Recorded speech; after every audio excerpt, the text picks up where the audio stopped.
आज से 3 दिन पहले हल्ला बोल पर एक खबर हमने शेयर की थी। वो खबर ये थी कि एडवोकेट मोहम्मद सलीम परे डेमोक्रेटिक प्रोग्रेसिव आजाद पार्टी के उम्मीदवार हो सकते हैं।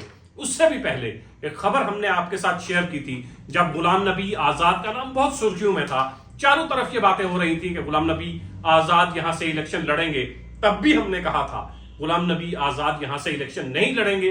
पहाड़ियों का एहतजाज रंग लाया है। गुलाम नबी आजाद पीछे हटने का मन बना रहे हैं। 3 दिन पहले एडवोकेट मोहम्मद सलीम परे जो डिस्ट्रिक्ट डेवलपमेंट काउंसिल के मेंबर हैं अनंतनाग से, उनका नाम हमने आपके साथ साझा किया था।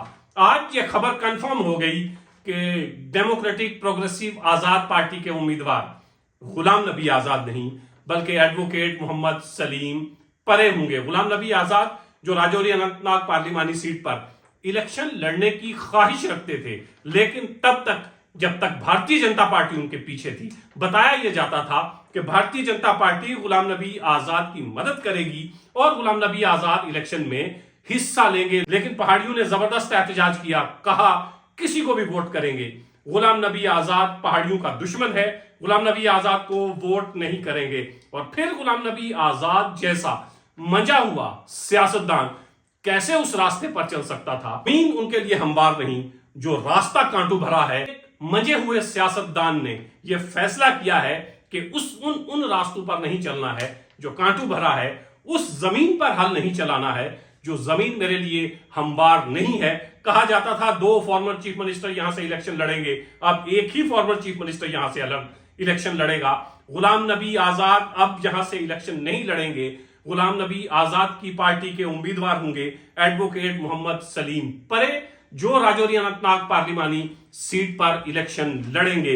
अभी मुकाबला सिर्फ 2 लोगों के बीच में, महबूबा मुफ्ती और मियां अल्ताफ। देखते हैं भारतीय जनता पार्टी किस उम्मीदवार को मैदान में उतारती है। अगर कोई ताकतवर उम्मीदवार मैदान में उतरता है जैसे भारतीय जनता पार्टी के अध्यक्ष रविंदर रैना, तो मुकाबला तिकोना होने की उम्मीद है। वरना अभी तक मुकाबला सिर्फ 2 लोगों के बीच में है। गुलाम नबी आजाद ने राजौरी पुंछ से किसी उम्मीदवार को नहीं खड़ा किया, राजौरी पुंछ के किसी उम्मीदवार पर उनकी नजर नहीं गई।